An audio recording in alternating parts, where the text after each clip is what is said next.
Hi, everyone. I'm Brendan Shea. I'm the acting concertmaster of the South Bend Symphony Orchestra, and I'm here recording for you today to answer a few questions that have been asked regarding music and whatnot. So here we go. Let's see. First one. Where am I? I'm home. Home is South Bend. So I'm here with my two children, Lena and Adrian, and my very talented pianist wife, Yaren Kim. And we are hunkering down, making lots of food and trying not to get too fat, but that's failing kind of dramatically. Second question. Who is your favorite composer or style of music to play? Well, I start most days when I can playing solo Bach. It's pretty important. I'd say most violinists do something similar. So Bach is way up there, but I would have to say just if it comes down to sort of my favorite storytellers, it would be Janacek and Prokofiev, a tie between Janacek and Prokofiev. It's hard to pick one. I love Prokofiev for his Romeo and Juliet, his symphonies, his violin sonatas are wonderful, and his quartets are actually underrated. I think he's maybe one of the most underrated composers of the 20th century.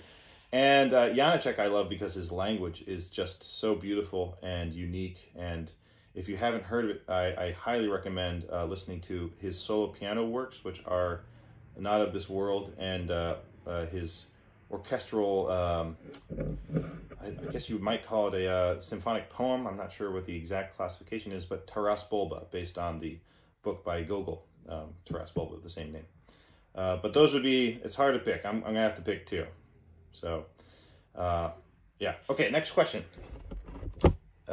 What is your favorite music-making memory? Okay, that's a tough one, but I'm going to have to go with 5 years ago. My recital round of the Queen Elizabeth competition in Belgium, in Brussels, Belgium.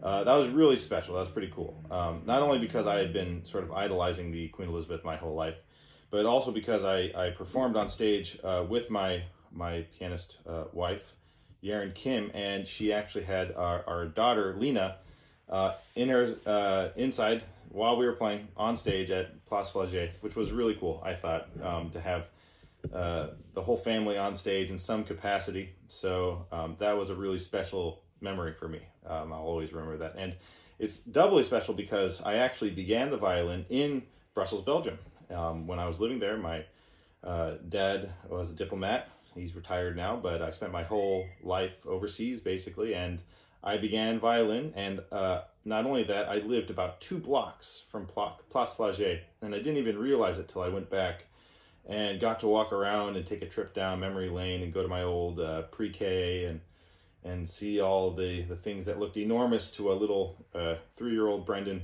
but now looks, well, normal-sized. So definitely that just because of all the sort of extra stuff that's got to go as my number one music-making memory.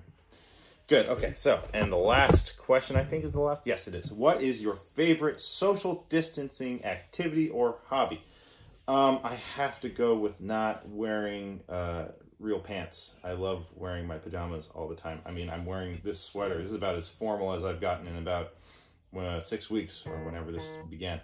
So it's been pretty cool just being able to stay at home, and it's also been really cool. I'm usually very busy, and so it's been really cool spending so much time with my kids and being able to help them learn and see them grow in a way that I don't always get to see them. So that's been really wonderful, being home with the family. And cooking, I feel like all of us are probably learning that we probably had some cooking limitations, so it's been fun expanding the cooking repertoire and watching my children not eat it because they don't want any fancy food. They just want to eat the most basic things possible, usually rice and seaweed.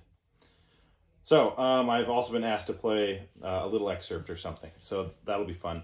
I'm sure a lot of musicians are in my boat in that we finally have time to sort of work on etudes, which are I mean, fun if you're a big nerd like I am, but I know plenty of big nerds. Thankfully, the internet has put me in contact with them.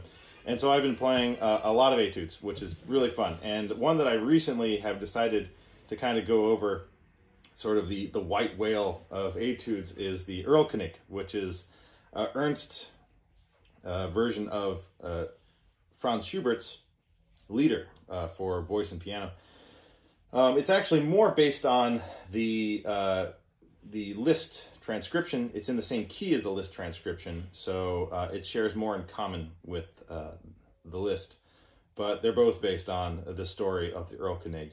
And if you don't know that story, I highly recommend looking it up. I think there's a really cool, a lot of cool videos and recordings for free on YouTube, which is fun. So I'm going to just play a quick little excerpt from the Erlkönig. Just I don't think I could play much more of it anyways. It's very difficult. And so I've taken one of the excerpts, which I've been sort of using as a morning warm-up for the past couple of days.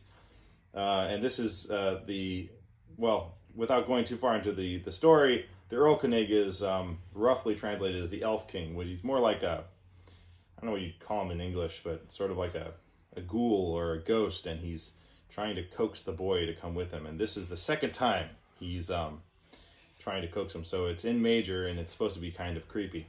And hopefully you can hear the voicing, because that's the whole point of this etude. So I hope you enjoy, and I hope you enjoyed the video, and look forward to seeing anyone who comes to our concerts. Come by and say hello afterwards. I'd love to chat. So without further ado, here is Ernst's Erlkönig, a little excerpt from it.